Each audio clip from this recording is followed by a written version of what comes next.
ဒီလူငယ်ဟာအခြေခံအကြောင်းမရှိဘဲထောင်ချခံရပြီးထောင်ထဲမှာနေရာညှဉ်းပန်းနှိပ်စက်ခံနေရပါတယ်။အဲ့ဒါကြောင့်ပဲသူကသူ့ကိုယ်သူအဆုံးစီရင်ဖို့ဆုံးဖြတ်လိုက်တယ်ဒီလူနဲ့သူကပထမဆုံးအချိန်ဟင်းနဲ့ကြံတဲ့အရေးတွေကိုယူပြီးထောင်ထဲကထိတ်တန့်ခိုင်ကောင်းဆောင်ဖြစ်တဲ့လူမိုက်ကြီးစီတန်းသွားလိုက်တဲ့ခိုင်ကောင်းဆောင်ကအားအသင့်နေတဲ့အချိန်မှာပဲဒီလူငယ်ကဟင်းရည်တွေကိုသူ့ကောင်းပေါ်လောင်ချလိုက်တဲ့ထောင်သားအလုံးနဲ့အားအသင့်သွားကြပါတယ်ခိုင်ကောင်းဆောင်ကသူ့လူတွေကိုမလုံနဲ့ဆိုပြီးတားလိုက်ပါတယ်ဒါပေမဲ့ဒီလူငယ်ကပကံပြားနဲ့သူ့ကောင်းကိုထိရိုက်လိုက်တော့ခိုင်ကောင်းဆောင်အယူမှုဖြစ်သွားတယ်ခိုင်ကောင်းဆောင်ကစားနေတဲ့သူနဲ့သူ့ကိုတိုက်ခိုက်ဖို့ပြင်လိုက်တယ်ဒီလူငယ်ကတော့စိတ်လှုပ်ရှားနေပြီးခိုင်ကောင်းဆောင်ကသူ့ကိုတိုက်ခိုက်ဖို့လာတဲ့အချိန်မှာသူ့လက်ကရုတ်တရက်လှုပ်ရှားသွားပြီးပြင်းထန်တဲ့လက်သီးနဲ့ခိုင်ကောင်းဆောင်ကိုထိုးလိုက်တဲ့အခါခိုင်ကောင်းဆောင်ကချက်ချင်းတတိရသွားပါတယ်ထောင်သားအားလုံးကြောင်သွားကြတယ်ဒီလူငယ်လေးကလည်းသူကိုယ်တိုင်တော့မယုံနိုင်မှုဖြစ်နေတယ်သူ့ရဲ့လက်သီးကဒီနောက်အားပြင်းခံနိုင်နေဆိုတာကိုသူကိုယ်တိုင်လည်းမသိခဲ့ဘူးဒါနဲ့ပဲသူ့ရဲ့ပထမဆုံးတေဖို့ကြပူဇမှုမအောင်မြင်ခဲ့ဘူးဒုတိယအကြိမ်မှာတော့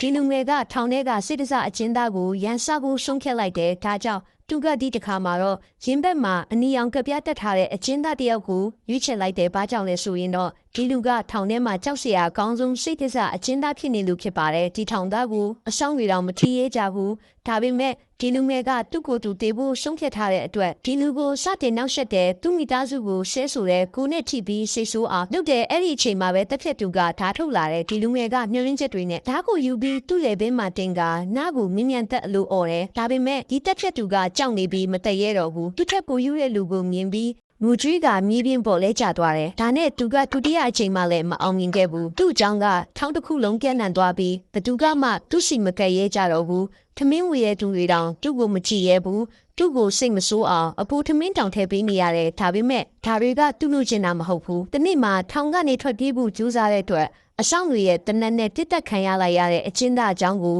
သူကြားလိုက်ရတယ်။ဒါနဲ့ညနေမှာသူကကစားကွင်းအလဲကိုတွားပြီးတစ်တားတုံးနဲ့အဆောင်တွေကိုစင်ခေါ်တယ်။နောက်ကိုပြစ်တက်ပစ်လိုက်ပါအဆောင်တွေကတနက်တွေနဲ့ဝိုင်းလာတော့ထားအုပ်ကြီးကကင်မရာကနေမြင်သွားပြီးပကစ်နဲ့ဒီလူကဇက်လိုက်ပဲလှုပ်អော်လိုက်တယ်။ဒါနဲ့တတိယအချိန်လည်းမအောင်မြင်ခဲ့ဘူး။နောက်ဆုံးမှာတော့သူဟာထောင်ထဲကလူတိုင်းကြောက်ရတဲ့ boss တယောက်ဖြစ်လာခဲ့ပါတယ်။